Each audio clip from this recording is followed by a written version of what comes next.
Hi, నేను మీ Rajesh. Election counting ఇంకా పూర్తి కాకముందే రకరకాల వార్తలు వినపడుతున్నాయి. పవన్ కళ్యాణ్ కేంద్ర మంత్రిగా వెళ్ళబోతున్నారు, ఆయన రాష్ట్ర విడిచి కేంద్ర మంత్రిగా ఉండబోతున్నారనే వార్తలు వస్తున్నాయి. అది ఎందుకు వస్తున్నాయి, వాళ్ళ కారణాలు ఏంటి, ఆయన నిజంగానే కేంద్ర మంత్రిగా వెళ్ళనున్నారా అనే దానిపై పూర్తి విశ్లేషణ ఇవ్వడానికి మనతో సిఎస్ రావు గారు ఉన్నారు. నమస్తే సిఎస్ రావు గారు. నమస్తే.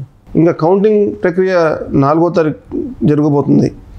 ఇంకా కౌంటింగ్ అవ్వకుండానే అప్పుడే కేంద్ర మంత్రిగా పవన్ కళ్యాణ్ వెళ్తున్నారని ఒక ప్రచారం నడుస్తుంది. అది ఎందుకు నడుస్తుంది, ఏంటి అసలు? సో పవన్ కళ్యాణ్ ఎన్నికల ముందు నుంచి కూడా ఆయనకు ఒక ఆలోచన ఉంది. ఎక్కడికి వెళ్ళాలి, కేంద్రానికి వెళ్ళాలా, రాష్ట్రానికి వెళ్ళాలా అనే దాని మీద. రాష్ట్రానికి అసెంబ్లీలోకి వెళ్ళాలని చాలా కాలంగా ఆయనకి కోరిక ఉంది. ఆ మేరకు బహుశా ఆ నిర్ణయం తీసుకున్నాడేమో అనేది ఒకటి. రెండేంటంటే ఆయన తీసుకున్నటువంటి నిర్ణయాలన్నిటికీ కూడా ఒక కారణం ఉంది. ఆ కారణం ఏంటంటే రాష్ట్ర ప్రయోజనాల కోసమే తాను కాంప్రమైజ్ అయినా కానీ, తాను నిర్ణయం తీసుకున్నా కానీ ఏదైనా ఉంటుంది అని చెప్పి ఆయన చాలా క్లియర్గా చెప్పడం జరిగింది.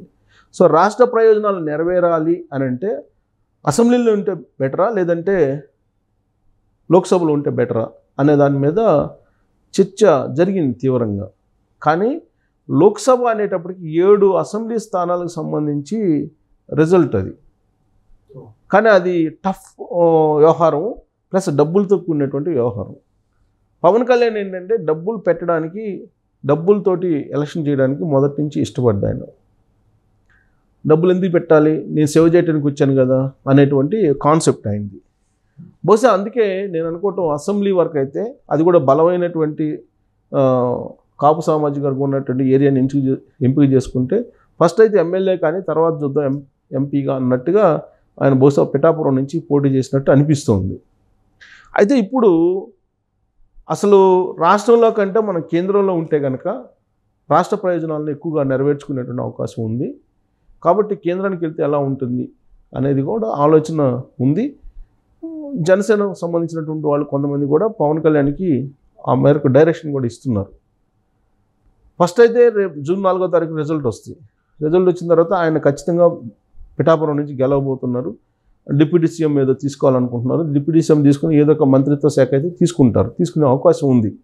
ఈ లోపుగానే ఒకవేళ కేంద్ర మంత్రివర్గంలోకి రమ్మని చెప్పి నరేంద్ర మోడీ కోరితే కేంద్ర మంత్రివర్గంలో చేరేటువంటి అవకాశం ఉంది. దీనికి రిజైన్ చేసేసి 6 నెలల టైం ఉంటుంది కాబట్టి 6 నెలల్లో రాజ్యసభ తీసుకుంటారు. రాజ్యసభ తీసుకొని ఇక్కడి నుంచి రాజ్యసభ వెళ్తారు, కేంద్ర మంత్రి పదవి తీసుకుంటారు, ఇక్కడ రాజీనామా చేస్తారు. ఆయన గెలుపు కోసం ఎవరైతే సహకరించారో వర్మ, ఆయనకి అవకాశం ఇస్తారు మళ్ళీ అక్కడి నుంచి. సో కాబట్టి ఆయన కేంద్రంలో ఉంటే మంచిదా, రాష్ట్రంలో ఉంటే మంచిదా అంటే కేంద్రంలో ఉంటేనే ఆయన మంచిది రాష్ట్రానికి అనేటువంటి అభిప్రాయం ఎక్కువ మంది ఎక్స్పెక్ట్ చేస్తున్నారు. కానీ ఆయన అసెంబ్లీకి పోటీ చేయడానికి కారణం ఏంటంటే అది 7 అసెంబ్లీలతో కూడుకున్నటువంటి వ్యవహారం. పైగా పవన్ కళ్యాణ్కి గెలుపు అనేది ఇప్పటివరకు ఆయనకి లైఫ్లో లేదు రాజకీయాల్లో. సో కాబట్టి గెలుపు అనేది ముందు అసలు ఉండాలి. ప్లస్ అసెంబ్లీ తలుపు కూడా టచ్ చేయనివ్వు అని చెప్పి వైఎస్ఆర్ కాంగ్రెస్ పార్టీ వాళ్ళు అన్నారు, ఒక ఛాలెంజ్ చేశారు. సో వాళ్ళు అన్నారు కాబట్టి ఆ పంతం నెగ్గించుకోవడానికి అసెంబ్లీ డోర్స్ టచ్ చేయటం కాదు, అసెంబ్లీ లోపలికి వస్తానని చెప్పి నిరూపించుకోవడానికి బహుశా పిఠాపురం నుంచి ఆయన పోటీ చేసినట్టు అనిపిస్తుంది. అది మొదటి స్టెప్. రెండో స్టెప్ అయితే రాష్ట్ర ప్రయోజనాల కోసం ఆయన వెళ్ళే అవకాశం ఉంది. ఒకవేళ ఇప్పటికిప్పుడు ఆయన నిర్ణయం తీసుకోకపోయినప్పటికి కూడా రాబోయేటువంటి రోజుల్లో కేంద్ర మంత్రిగానే వెళ్ళేటువంటి అవకాశాలు ఉన్నాయి. వన్ సైడ్ కనిపిస్తుంది. జూన్ 4వ తారీఖు రిజల్ట్ రాబోతున్నాయి. ఆ రిజల్ట్ని బట్టి ఆయన స్టెప్ మారేటువంటి అవకాశం ఉంది. సో వన్ సైడ్ నడిచి ఫుల్ ప్లెడ్జ్డ్ మెజారిటీ ప్రభుత్వం ఏర్పడితే మాత్రం ఖచ్చితంగా ఆయన కేంద్ర మంత్రి పదవికి కేంద్రంలోకి వెళ్ళేటువంటి అవకాశం ఉంది. అక్కడి నుంచి రాష్ట్ర ప్రయోజనాలు నెరవేరాలంటే పవన్ కళ్యాణ్ అక్కడుంటేనే బెటర్ అనేది. ఎందుకంటే బీజేపీ పెద్దలతోటి సన్నిహితంగా ఉంటూ ఉంటారు.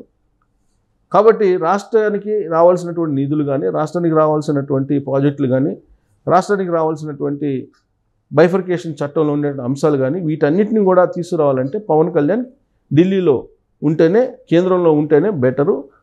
పవన్ కళ్యాణ్ కేంద్రంలో ఉన్న పెద్దలతోటి ప్రత్యేకించి నరేంద్ర మోడీతో కానీ, అమిత్ షాతో కానీ, నడ్డాతో కానీ సన్నిహితమైనటువంటి సంబంధాలు కలిగి ఉన్నారు కాబట్టి ఆయన సేవలు ఢిల్లీలోనే ఉంటే బెటర్ అనేటువంటి అభిప్రాయం ఎక్కువగా ఉంది.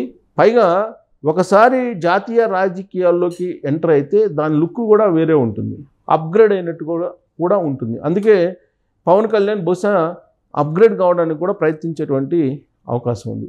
రాష్ట్రంలో ఉంటే కనుక ఎలాగో చంద్రబాబు నాయుడు ముఖ్యమంత్రిగా ఉంటారు, ఆ విషయాన్ని ఆయనే చెప్పాడు, ఎన్నికల ముందే చెప్పాడు పవన్ కళ్యాణ్. చంద్రబాబు నాయుడు ముఖ్యమంత్రిగా ఉంటారు, తనకి అనుభవం చాలదు ముఖ్యమంత్రిగా అనేటువంటి విషయాన్ని కూడా ఆయనే చెప్పారు. పైగా ఇప్పుడు రాష్ట్రం ఉండేటువంటి పరిస్థితుల్లో చంద్రబాబు నాయుడు తప్ప మిగతా వాళ్ళు ఎవరు కూడా ఆ రాష్ట్రాన్ని బాగు చేసేటువంటి పరిస్థితి కూడా లేదు. ఒకవైపు అప్పులు, ఇంకోవైపు లా అండ్ ఆర్డర్ లేదు, ఇంకొక వైపు రాజధాని లేనటువంటి రాష్ట్రం, ఇవన్నీ జిగ్జాగ్గా ఉన్నటువంటి పరిస్థితుల్లో ఖచ్చితంగా చంద్రబాబు నాయుడు మాత్రమే దాన్ని సరిచేయగలరు. సో కాబట్టి చంద్రబాబు నాయుడు క్యాబినెట్లో పవన్ కళ్యాణ్ ఉన్నందువల్ల పెద్దగా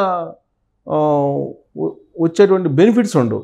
అదే కేంద్ర మంత్రి పదవుల్లో ఉంటే కనుక, కేంద్రంలో ఉంటే కనుక ఢిల్లీ నుంచి ఏమేమి ప్రాజెక్ట్స్ తీసుకురావాలో చంద్రబాబు నాయుడు ఇక్కడ ముఖ్యమంత్రిగా ఉంటారు కాబట్టి రాష్ట్ర ప్రయోజనాలే ముఖ్యం అనుకుంటే కనుక పవన్ కళ్యాణ్ ఖచ్చితంగా వాటన్నిటిని కూడా లైజనింగ్ చేసి తీసుకొచ్చేటువంటి ప్రయత్నం చేయడానికి ఆయన ఒక వెపన్లాగా ఉపయోగపడతాడు. అలా కాకుండా చంద్రబాబు నాయుడు పవన్ కళ్యాణ్ ఇద్దరు ఇక్కడ రాష్ట్ర క్యాబినెట్లో ఉన్నందువల్ల పెద్దగా ఉపయోగం లేదు. ఇప్పుడు ఫండ్స్ లేవు రాష్ట్రంలో, ఫండ్స్ ఎక్కడి నుంచి తీసుకొస్తారు? అప్పులతో నడపాల్సింది రాష్ట్రాన్ని. ఎవరు ముఖ్యమంత్రి అయినా కానీ అప్పులు తీసుకురావాల్సిందే. ఆల్రెడీ 12 లక్షల కోట్ల రూపాయలు అప్పు అయిపోయింది రాష్ట్రానికి.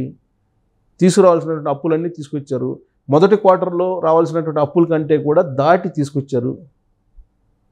సో ఇప్పుడు మళ్ళీ రేపు 2000 కోట్లు ఏదో బాండ్స్ మళ్ళీ పెడుతున్నారు. కాబట్టి అప్పులు ఎక్కడెక్కడ తీసుకురావాలి, ఎంతవరకు తీసుకురావాలి, ఏం పెట్టి తీసుకురావాలి అనేది ఆల్రెడీ తీసుకొచ్చారు. రాష్ట్ర సచివాలయాన్ని కూడా పెట్టి అప్పులు తీసుకొచ్చారు. ఇలాంటి పరిస్థితుల్లో అసలు రాష్ట్ర ప్రభుత్వమే నడుస్తుందా, నడపలేమా అనేటువంటి పరిస్థితుల్లో చంద్రబాబు నాయుడు పవన్ కళ్యాణ్ ఇద్దరు క్యాబినెట్లో ఉండి ఏం చేస్తారు? చేసేది ఏం లేదు. కాబట్టి పవన్ కళ్యాణ్ కేంద్రంకి వెళ్ళి కేంద్ర మంత్రి పదవి తీసుకుంటేనే న్యాయం జరుగుతుంది. అసలు కేంద్రంలో మంత్రి పదవులు ఎవరెవరికి వచ్చే అవకాశం ఉందనేది కూడా ఇప్పుడు ఒక చర్చ జరుగుతుంది. ఇప్పుడు పురంధరేశ్వరి ఎలాగో రాజమండ్రి ఎంపీగా ఆవిడ గెలిచే అవకాశం ఉంది, సీనియర్ పొలిటీషియన్, అంతకుముందు కేంద్ర మంత్రిగా కూడా చేసినటువంటి అనుభవం ఉంది, బెస్ట్ పార్లమెంటేరియన్గా కూడా ఆమెకి పేరుంది. కాబట్టి ఆమెకి ఖచ్చితంగా మంత్రి పదవి ఇచ్చేటువంటి అవకాశం ఉంది. పైగా నరేంద్ర మోడీకి ఆమె అంటే కూడా ఎక్కువ రాజకీయంగా ఇష్టమైనటువంటి లీడరు. అందుకే ఆమెకి బీజేపీ అధ్యక్షురాలుగా పదవిని అప్పచెప్పారు. కాబట్టి కేంద్ర మంత్రి పదవిని ఆవిడకి ఇచ్చేటువంటి అవకాశం ఉంది బీజేపీ తరఫు నుంచి. తెలుగుదేశం తరఫు నుంచి ఒకరికైతే ఖచ్చితంగా ఇవ్వాలి, ఎవరో ఒకరికి. అది రామ్మోహన్ రెడ్డికి ఆల్రెడీ ఇస్తారు, అది కన్ఫాము. సో కాబట్టి 2 మంత్రి పదవులు అయిపోయినాయి. ఇక మూడోది రావాలంటే పవన్ కళ్యాణ్ పట్టుబడితే వస్తుంది, భాగస్వామి కాబట్టి పవన్ కళ్యాణ్ పట్టుబడితే కనుక అదనంగా ఇంకొక కేంద్ర మంత్రి పదవి రావడం ప్లస్ రాష్ట్రానికి ప్రయోజనాన్ని నెలకొవడం అదనంగా అనేది యాడ్ అవుతుంది. ఇప్పుడు పురంధరేశ్వరి కేంద్ర మంత్రిగా ఉన్నా, రామ్మోహన్ రెడ్డి కేంద్ర మంత్రిగా ఉన్నా రాష్ట్రానికి రావాల్సినటువంటి వాటిని తీసుకొస్తారు. కానీ ఇంకొక మంత్రి పదవి అదనంగా రావాలంటే కనుక జనసేన కూడా అడిగితే జనసేనకి ఇచ్చేటువంటి అవకాశం ఉంది. కాబట్టి ఆయన కూడా కేంద్ర మంత్రి అయితే 3 పదవులు వస్తాయి. కాకపోతే 3 పదవుల ద్వారా లబ్ధి ఎక్కువ కలుగుతుంది రాష్ట్రానికి. కాబట్టి ఆ రాజకీయపరమైనటువంటి ఈక్వేషన్లో కనుక ఆలోచిస్తే కనుక క్యాబినెట్లో కేంద్ర క్యాబినెట్కి వెళ్తే కనుక పవన్ కళ్యాణ్ అన్ని రకాలుగా రాష్ట్ర ప్రయోజనాలు నెరవేరేటువంటి అవకాశం ఉంది. బహుశా ఆ దిశగా ఆయన ఆలోచిస్తారు అనుకుంటున్నా. ఫస్ట్ ఫేజ్లో ఒకవేళ ఇక్కడ రాష్ట్రంలో క్యాబినెట్లో ఉన్నా కానీ అది టెంపరీగా ఆయన ఉండేటువంటి అవకాశం ఉంది. కానీ పర్మనెంట్గా ఆయన రాష్ట్ర క్యాబినెట్లో రాష్ట్ర పరిధిలో ఉంటారని చెప్పి నేనైతే అనుకోవట్లేదు. జనసేన కూడా అదే చెప్తుంది, కొంతమంది జనసేన వాళ్ళు కూడా అదే చెప్తున్నారు. రాష్ట్ర క్యాబినెట్లో కన్నా కేంద్ర క్యాబినెట్లో ఉంచే కనుక రాష్ట్ర ప్రయోజనాలు నెరవేరే అవకాశం ఉంది. ప్లస్ నేషనల్ లుక్ వస్తుంది. ఎలాగో పార్టీని ఇక్కడ నడిపేటువంటి వాళ్ళు ఉన్నారు కాబట్టి జనసేన పార్టీని ఆయన ఢిల్లీలో అయితే బెటర్ రాష్ట్రానికి రాష్ట్ర ప్రయోజనాలు అనేటువంటి కాన్సెప్ట్ పవన్ కళ్యాణ్ తీసుకున్నారు కాబట్టి అది నెరవేరాలంటే ఈయన ఢిల్లీ వెళ్ళటమే బెటర్ అనేటువంటి అభిప్రాయం ఎక్కువ మందిలో ఉంది. సో రాబోయేటువంటి రోజుల్లో పవన్ కళ్యాణ్ ఏం చేస్తారు అనేది మాత్రం చూడాలి. రిజల్ట్ తర్వాత పరిణామాలు వేగంగా మారే అవకాశం ఉంది. వచ్చేటువంటి రిజల్ట్ వన్ సైడ్ ఉంటే కనుక ఆటోమేటిక్గా ఆయన కేంద్రానికి వెళ్ళిపోతారని ఎక్స్పెక్ట్ చేస్తున్నాను నేనైతే. అలా కాకుండా కొంచెం కోయలేషన్ గవర్నమెంట్ లాగా వస్తే కనుక అప్పుడు ఒకవేళ అవసరమేమో ఇక్కడ రాజకీయపరమైనటువంటి ఈక్వేషన్స్ ఇవన్నీ మారుతుంటాయి లేదంటే ఉంటాయి కాబట్టి అప్పుడు ఏదన్నా ఒకవేళ కంటిన్యూ అయితే కొన్ని రోజుల పాటు కంటిన్యూ కావచ్చు ఇక్కడ స్టేట్లో. అదర్వైజ్ ఆయన సెంట్రల్కి ఎక్కువ వెళ్ళే అవకాశం